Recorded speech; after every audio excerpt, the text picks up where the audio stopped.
જય માતાજી મિત્રો આપણી એક કહેવત છે કે પહેલું સુખ તે જાતે નરિયા.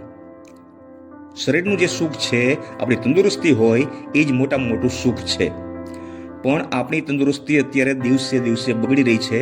એનું મુખ્ય કારણ એ છે કે ખોરાક, કોઈ પણ આપણે બહારની વસ્તુ ખાતા હોય, બધી વસ્તુ ભેળસેળવાળી આવે છે, કોઈ વસ્તુ ચોખ્ખી નથી આવતી.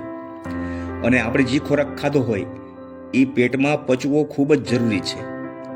પેટમાં ખોરાક જે આપણે ખાધો હોય ને, એની બે જ પ્રક્રિયા થાય છે. એક તો ખોરાક પચવો અને બીજું ખોરાક સડવો. જે ખોરાક પચતો હોય એ તો આપણા શરીર માટે ફાયદાકારક છે, પણ જે ખોરાક સડતો હોય એ બહુ જ નુકસાનકારક છે. અને કોઈ પણ રોગનું મુખ્ય કેન્દ્ર બિંદુ હોય ને તો એ પેટ છે. એટલે પેટનું તો આપણે ખૂબ ધ્યાન રાખવું જોઈએ અને ખાવા પીવામાં ખૂબ કાળજી રાખવી જોઈએ. તો આવો આપણે આજે જોઈએ કે ખોરાક ખાધા પછી પેટમાં ખોરાક પચશે કે ખોરાક સડશે, એ જાણવું ખૂબ જરૂરી છે. આપણે રોટલી ખાધી હોય, દાળ ખાધી હોય, શાકભાજી ખાધા હોય, દહીં ખાધું હોય, લસ્સી પીધી હોય, દૂધ, દહીં, છાશ, લસ્સી, ફળ, અને આ બધું જ ખોરાક રૂપે આપણે ગ્રહણ કર્યું હોય ને, આ બધું જ આપણને ઉર્જા આપે છે. અને પેટ છે ને એ ઉર્જાને આગળ ટ્રાન્સફર કરે છે. પેટમાં એક નાનું એવું સ્થાન હોય છે, નાનું એવું અંગ હોય છે, જેને આપણે ગુજરાતીમાં આમાશય કહીએ છીએ, અને એનું સંસ્કૃત નામ છે જઠર. આ જઠર એક થેલી જેવી હોય છે. આ જઠર છે ને આપણા શરીરમાં સૌથી મહત્વપૂર્ણ અંગ છે. કારણ કે બધો ખોરાક સૌથી પહેલા આમાં જ આવે છે, અને ખૂબ નાનું એવું અંગ છે. આપણે જે કંઈ ખાઈએ છીએ એ બધું જ આમાશયમાં આવી જાય છે. અને આમાશયમાં જે અગ્નિ પ્રદીપ્ત થાય છે એને જઠરાગ્નિ કહે છે. આ જઠરાગ્નિ આમાશયમાં પ્રદીપ્ત થતી આગ છે. જેમ આપણે ખોરાક ખાવા માંડીએ છીએ કે જઠરાગ્નિ તરત જ એમાં પ્રદીપ્ત થતી જોવા મળે છે આપણને. આ ઓટોમેટિક પ્રક્રિયા છે. જેમ આપણે રોટલીનો પહેલો જ ટુકડો મોઢામાં નાખ્યો હોય કે તરત જઠરાગ્નિ પ્રદીપ્ત થઈ જાય છે. અને આ અગ્નિ ત્યાં સુધી બળે છે જ્યાં સુધી ખોરાક પચતો નથી. હવે આપણે ખોરાક ખાતા જ જો ગળગળાટ પાણી પી લીધું અને ખૂબ ઠંડુ પાણી પી લીધું અને જે આગ જઠરાગ્નિ બળી રહી હતી એ બુજાઈ ગઈ. હવે આગ જો બુજાઈ ગઈ તો પચવાની ક્રિયા અટકી જાય છે. હવે આપણે હંમેશા યાદ રાખવું જોઈએ કે ખોરાક પેટમાં જતા પેટમાં બે જ ક્રિયાઓ થાય છે. એક ક્રિયા છે જેને આપણે પચવું કહીએ છીએ, અને બીજી છે જેને આપણે સડવું કહીએ છીએ. આયુર્વેદના હિસાબે આગ બળશે તો ખોરાક પચશે, અને ખોરાક પચશે તો એમાંથી રસમાંથી માંસ, મજા, રક્ત, હાડકા, મળ, મૂત્ર અને અસ્થિ બનશે, અને સૌથી છેલ્લે મેદ બનશે. આ પ્રક્રિયા ત્યારે જ થશે જ્યારે ખોરાક પચશે. હવે ખોરાક સડવાથી સૌથી પહેલા ઝેર બને છે, જે છે યુરિક એસિડ. યુરિક એસિડ વધવાથી ઘૂંટણ, ખંભા અને કમરમાં દુખાવો થાય છે. જ્યારે ખોરાક હળે છે ત્યારે યુરિક એસિડ જેવું જ બીજું વિષ બને છે, જેને આપણે LDL કોલેસ્ટ્રોલ કહીએ છીએ.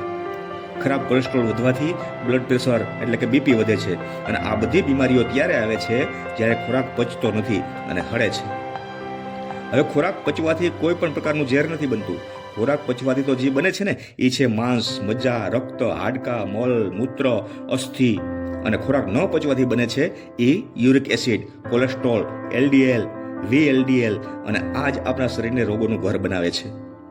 પેટમાં બનતું આ ઝેર જ્યારે વધારે બની અને લોહીમાં આવે છે ને, તો લોહીની હૃદયની નાડીઓમાં એ બહારથી નીકળી નથી શકતું. ત્યાંથી રોજ થોડું કચરો ત્યાં જમા થાય છે અને એકઠો થતો રહે છે, અને એક દિવસ એ નસને બ્લોક કરી દે છે. આથી હાર્ટ એટેક આવે છે. એટલા માટે આપણે ધ્યાન આપવું જોઈએ કે જે આપણે ખાઈએ છીએ એ સારી રીતે પચવું જોઈએ. માટે પેટમાં સારી રીતે આગ પ્રદીપ્ત થવી જોઈએ, જઠરાગ્નિ પ્રદીપ્ત થવી જોઈએ. કારણ કે આગ વિના ખોરાક પચતો નથી અને ખોરાક પકતો પણ નથી. મહત્વની વાત ખોરાક ખાવાની નથી, મહત્વની વાત ખોરાક પચાવવાની છે. આપણે શું ખાધું, કેટલું ખાધું એ મહત્વનું નથી. ખોરાક કેવી રીતે પચે છે એટલા માટે વાઘભટ્ટીએ એક સૂત્ર આપ્યું છે, ભોજનાંતે વિષમ વારીહી. ખોરાક ખાધા પછી તરત જ પાણી પીવું ઝેર પીવા બરાબર છે. એટલે ખોરાક ખાધા પછી તરત પાણી ક્યારેય પીવું ન જોઈએ. જ્યારે આપણે ખોરાક ખાઈએ છીએ ત્યારે જઠરાગ્નિ દ્વારા બધું એકબીજામાં મિક્સ થાય છે, અને પછી ખોરાક પેસ્ટમાં બદલાય છે. અને પેસ્ટમાં બદલવાની ક્રિયા થવા સુધી 1 કલાક અને 48 મિનિટનો સમય લાગે છે. ત્યારબાદ જઠરાગ્નિ ઓછી થઈ જાય છે. બુજી તો નથી જાતી, પણ ઓછી થઈ જાય છે, ખૂબ ધીમી થઈ જાય છે.